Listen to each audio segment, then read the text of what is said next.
Hello guys, आज मैं आपके लिए लाई हूँ एक न्यू सी ड्रामा का एक्सप्लेनेशन जिसका नाम है द रॉयल प्रिंसेस।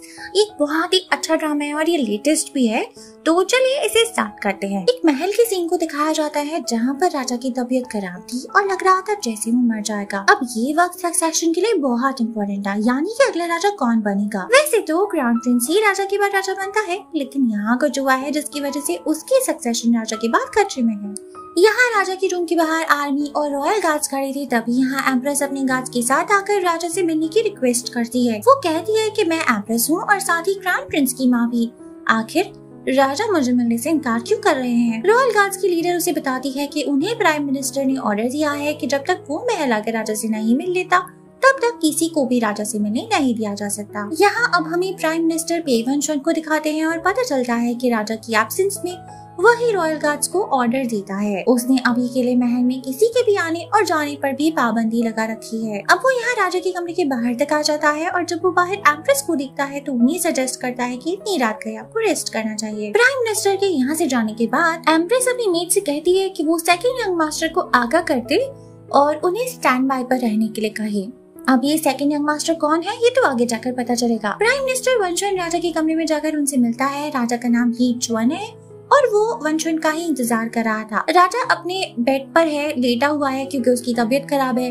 वो प्राइम मिनिस्टर वनशन को एक डायरी तैयार करने बोलता है जिसमें लिखना था कि क्राउन प्रिंस जिसका नाम शिन है उसको उसकी पोजीशन से हटाया जाए और उसकी जगह एल्डेस्ट प्रिंस जिसका नाम ली पिंग है उसको क्राउन प्रिंस बना दिया जाए।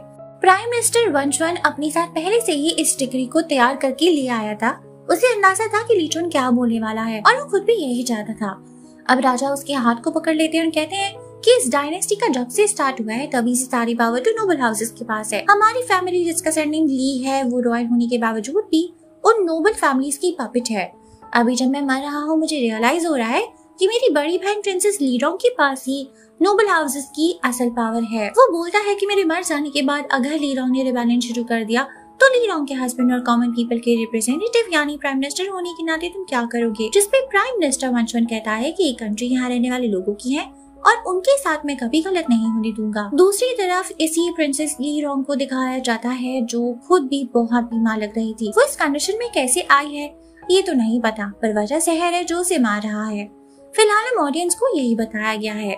रोंगचिंग नाम का एक लड़का उसकी देखभाल कर रहा होता है। लीरोंग इस रोंगचिंग से क्राउन प्रिंस की सक्सेशन के बारे में पूछती है कि उसका क्या हुआ, जिसपे रोंगचिंग उसे बताता है कि प्राइम मिनिस्टर वनशन राजा के कहने पर क्राउन प्रिंस को डिपोज कर रहे हैं और एल्डेस्ट प्रिंस को क्राउन प्रिंस बना रहे हैं। लीरोंग बोलती है कि अगर एल्डेस्ट प्रिंस ली पिंग क्राउन प्रिंस बन गया तो हमारे लिए मसला होगा। तभी एक नौकरानी आकर बताती है कि प्राइम मिनिस्टर वनशन यहाँ लीरोंग से मिलने आए हैं। रोंगचिंग लीरोंग से कहता है कि अगर तुम वनशन से नहीं मिलना चाहती तो हम मना कर देंगे, पर लीरोंग बोलती है कि पे वनशन अभी भी मेरा हस्बैंड है और मुझे इससे मिलना ही पड़ेगा। ये बात तो क्लियर थी कि वनशन और लीरोंग हस्बैंड वाइफ जरूर है, पर इनके रिश्ते में वो बात नहीं है, प्यार नहीं है। अब ये दोनों एक दूसरे से मिलते हैं, पर यहाँ रोंगचिंग भी खड़ा हुआ था। वनशन लीरोंग से बोलता है कि वो उसे अकेले में बात करना चाहता है। लीरोंग रोंगचिंग को भेजना तो नहीं चाहती थी, पर वो फिर भी उसे जाने बोलती है। रोंगचिंग जाते हुए से बोल जाता है कि ज्यादा गुस्सा मत होना। रोंगचिंग के जाने के बाद लीरोंग और वनशन अकेले होते हैं। वनशन लीरोंग को बताता है कि मैं यहाँ क्राउन प्रिंस की सक्सेशन को लेकर बात करने आया हूँ, जिसपे रोंगचिंग बोलती है कि present crown Prince Shin empress का सगा बेटा है, रिस्पेक्टफुल है, अच्छा इंसान है, इसमें डिस्कस क्या करना है। लेकिन वनशन कहता है कि शिन एरोगेंट है, वो इस पोजीशन के लायक नहीं है। साथ ही उसकी माँ एम्प्रेस शंगवान के पास कुछ ज्यादा ही पावर है जो हमारे लिए अच्छी नहीं है। पर लीरोंग का कहना था कि हम ऐसे कैसे एक एम्प्रेस की जगह कॉन्क्यूबाइन की बेटी को क्राउन प्रिंस बना देंगे जो आगे जाकर राजा भी बनेगा। वनशन कहता है कि क्या तुम ऐसा इसलिए कर रहे हो क्योंकि तुम्हें ज़ेन से अब तक ग्रज है, जिसपे लीरोंग कहती है कि ज़ेन मेरे बड़े भाई की इंपीरियल कॉन्क्यूबाइन थी, ज़ेन नहीं जिसे तुम पसंद करते थे। तुम उसे ज़ेन कहकर नहीं बुला सकते, उसकी टाइटल से पुकारो और उसका बेटा ली पिंग क्राउन प्रिंस नहीं बन सकता। वनशन कहता है कि ठीक है, अगर तुम्हारा फैसला यही है तो फिर इस मामले में हम दोनों के रास्ते अलग हैं, जिस पर हमें अकेले ही चलना होगा। आगे जो भी हो मुझे नहीं कहना कि मैंने आगाह नहीं करा था। लेकिन लीरोंग इस बात को धमकी समझ बैठती है कि अगर उसने वनशन की बात नहीं मानी तो वनशन उसे मरवा देगा, जबकि वनशन कहता है कि वो कभी भी ऐसा नहीं कर सकता। वो लीरोंग से कहता है कि मैं नहीं बल्कि तुमने जिस आदमी को अपने पास रखा हुआ है ना वो भरोसे के काबिल नहीं, तुम खुद सोचो, एक कास्टेटेड आदमी जिसके पास खुद का कुछ भी नहीं है, वो तुम्हारे पास क्या कर रहा है? वंशुन यहाँ रोंगचुन की बात कर रहा है। ली रोंग वंशुन को चुप हो जाने बोलती है। वो रोंगचुन के बारे में कुछ भी गलत नहीं सुनना चाहती थी। वंशुन अब चला जाता है यहाँ से और उसके जाने के बाद ली रोंग की तबीयत बिगड़ जाती है, इतना हाइपर होकर चिल्लाने की वजह से, जिसपे रोंगचुन कहता है कि मैंने तुम्हें मना करा था ना, गुस्सा मत होना। वो अब ली रोंग को सूप पिलाता है। वो सूप को पहले खुद चखकर चेक करता है कि कहीं इसमें जहर तो नहीं। उसके बाद वही सूप को ली रोंग को पिलाता है, पर एक स्पून देते ही ली रोंग की तबीयत और भी बिगड़ जाती है। उसके मुंह से खून आने लगता है। डॉक्टर बताता है कि ली रोंग के अंदर जो पॉइजन था वो किसी वजह से ट्रिगर हो गया है और वो जल्दी मरने वाली है। आज जब वंशुन ली रोंग से मिलने आया था तो उसने एक पोटली पहनी थी।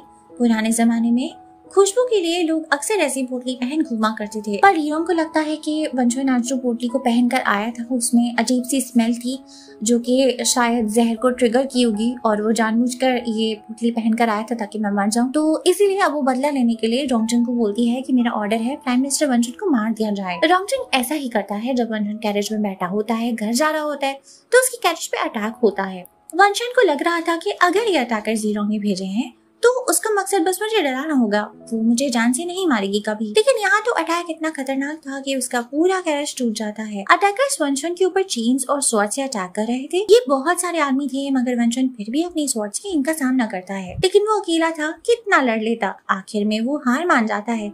एक स्वॉर्ड उसके दिल पर लगती है और वो मरने वाला होता है। जिससे पहले वो उन अटैकर से पूछता है कि वो किसके ऑर्डर पर इसकी जान लेने आए हैं, जिस पर ये लोग बताते हैं कि उनके पास प्रिंसेस रॉयल ली रोंग का ऑर्डर है। वो बोलता है कि मैं कभी भी ली रोंग को अवॉइड नहीं कर सकता था। वो कहता है कि उसने कभी तस्वीर भी नहीं करा था कि ली रोंग उसे मरवा देगी। अब वंशुन मर जाता है। दूसरी तरफ ली रोंग का भी यही हाल था। रोंगचुन उसे बताता है कि वंशुन मर चुका है, जिसके बाद ली रोंग कहती है कि मैंने कभी नहीं सोचा था कि वंशुन मुझे मरवाना चाहेगा। हमारा 20 साल का रिश्ता था जो आज खत्म हुआ। वो अब अपनी कुछ आखिरी सांसें ले रही थी। वो रोंगचुन को अपना हाथ देती है। रोंगचुन उसका हाथ पकड़ता है। वो रोंगचुन से कहती है कि बस मरते हुए एक बात का रिग्रेट है, मैं तुम्हें मिस करूंगी। वो कहती है कि काश मैं एक बड़ा सा सपना देख पाऊं जिसमें मैं सब कुछ बिगड़ने से पहले ही ठीक कर दूं। इसी के साथ उसकी एक आंख से आंसू गिरता है और वो मर जाती है। रोंगचुन उसका हाथ पकड़कर रो रहा होता है और महल में अनाउंसमेंट हो जाता है डिक्लेयर करने के लिए कि प्रिंसेस रॉयल मर चुकी है। तभी से ही हमें वापस से ली रोंग को दिखाते हैं जिसकी आंख खुल जाती है। अभी क्या हो रहा है, और शायद आपको ये भी लगा होगा कि मैं स्टोरी बहुत आगे से शुरू कर दी हूँ, बट ये ड्रामा ऐसे ही स्टार्ट हुआ है। हमें कुछ भी समझ नहीं आ रहा होता है कौन क्या है, लेकिन अब सारी चीजें क्लियर हो जाएगी। तो ली रोंग की अब आंख खुली है और वो किसी और जगह पर है। वो कहती भी है कि ये मैं कहाँ आ गई हूँ। अब वो जब अपने रूम का दरवाजा खोलती है तो सूरज की रोशनी उसके चेहरे पर पड़ती है। वो कई वक्त के बाद ऐसा डायरेक्ट सनलाइट को फील कर रही थी। रूम में उसी वक्त उसकी मेड जिन आती है, जो कि कई साल पहले ली रोंग को ही बचाते हुए मारी गई थी। ली रोंग उसे देख हैरान होकर सोचती है कि कहीं हम दोनों आखिरत में तो नहीं मिल रहे। ली रोंग को समझ नहीं आ रहा था कि चल क्या रहा है, क्योंकि वो तो मर चुकी थी, फिर अभी जिंदा कैसे हैं और इतनी फिट कैसे हैं। जब वो मिरर में खुद को देखती है तो वो अभी भी जवान है। अभी उसकी उम्र 38 इयर्स की होनी चाहिए थी, पर वो छोटी नजर आ रही है। उसे कुछ भी क्लियरली समझ नहीं आता। उसकी मेड उसे बताती है कि राजा ने उसे मिलने के लिए बुलाया है। अभी राजा ली रोंग के डैड थे। जब ली रोंग पास्ट लाइफ में मर रही थी तब का एम्परर उसका भाई ली चुआन था। उसे समझ नहीं आ रहा कि राजा भी जिंदा है, उसकी मेड जिन भी नहीं मरी। वो बहुत खुश होती है और भागते हुए सारे प्लांट्स को टच करती है। खुशी के मारे गोल गोल घूमने लगती है। तभी उसकी मेड उसके पास आकर पूछती है कि आपको क्या हो गया है। ली रोंग उसे पूछती है कि अभी कौन सा साल चल रहा है। पता चलता है कि ये 20 साल पहले का दौर चल रहा है। इस वक्त उसकी उम्र 18 साल है। उसे लगता है कि उसे हेवन ने पास्ट में भेजा है। उसे नहीं पता कि ये सपना है या हकीकत, पर अगर उसे चांस मिला है तो वो कहती है अब मैं अपनी पुरानी गलतियां दोबारा नहीं दोहराऊंगी। वो अपनी मेड से पूछती है कि क्या तुम्हें पता है राजा ने मुझे लंच पर क्यों इनवाइट करा है, जिसमें मेड बताती है कि राजा आपके लिए पति ढूंढ रहे हैं, इसीलिए बुलवाया होगा। ली रोंग को याद आता है कि इस हस्बैंड कैंडिडेट्स की लिस्ट में वंशुन का नाम भी था। वो कहती है कि वो इस बार वंशुन को सिलेक्ट करने की गलती नहीं करेगी। सो ली रोंग जिस लाइफ में मर गई थी उसे मैं पास्ट लाइफ बुलाऊंगी अगर उससे रिलेटेड कोई बात करनी होगी तो, और अगर अभी वाली लाइफ के रिलेटेड बात करनी हुई तो प्रेजेंट लाइफ बोलूंगी। वो राजा के पास जाती है, उन्हें ग्रीट करती है जैसा कि महलों में रॉयल फैमिलीज में झुककर रिस्पेक्ट के साथ ट्रीट किया जाता है वैसे ही। ली रोंग अभी इमोशनल हो रही थी क्योंकि जिस पास्ट लाइफ से वो आई है तब तक राजा यानी कि उसके पापा मर चुके थे। वो सोचती है कि काश हम लोग एक नॉर्मल खानदान से होते राजा और प्रिंसेस नहीं होते। अब राजा उसे देख लेते हैं तो बोलते हैं कि अरे तुम वहाँ क्यों खड़ी हो, आओ मेरे साथ आकर खाना खाओ। लीलोंग राजा के सामने जाकर बैठ जाती है। वो राजा के लिए कुछ मिठाई भी लाई थी जो वो उन्हें चखने के लिए ऑफर करती है। राजा के यूनुक का काम होता है कि राजा की लाई हुई हर चीज को वो चखें, उसके बाद ही राजा खाना खाते हैं। क्योंकि उस टाइम पर जहर का बहुत यूज किया जाता था और सबसे ज्यादा मौत भी जहर की वजह से ही होती थी, तो इसलिए हमेशा रॉयल फैमिली का खाना पहले नौकर टेस्ट करते हैं, उसके बाद ही रॉयल फैमिली के मेंबर्स उसे कंज्यूम करते हैं। इसीलिए एक यूनुक लीलोंग के लाई हुई मिठाई को भी चखने के लिए आ रहा था, पर दूसरा यूनुक उसे रोकता है। ये बात अच्छी नहीं होती कि प्रिंसेस के लाए हुए खाने पर भी शक किया जाए, पर राजा की शक्ल देख लग रहा था कि वो इस मिठाई को बिना चेक करे खाने से हेसिटेट कर रहे हैं। लीलोंग इसीलिए खुद ही इसमें से एक मिठाई को तोड़कर खाती है। अब राजा को जब वो ऑफर की जाती है तो राजा इस बॉक्स में से दूसरी वाली मिठाई खाने वाले थे, पर उसे तो टेस्ट नहीं किया गया था,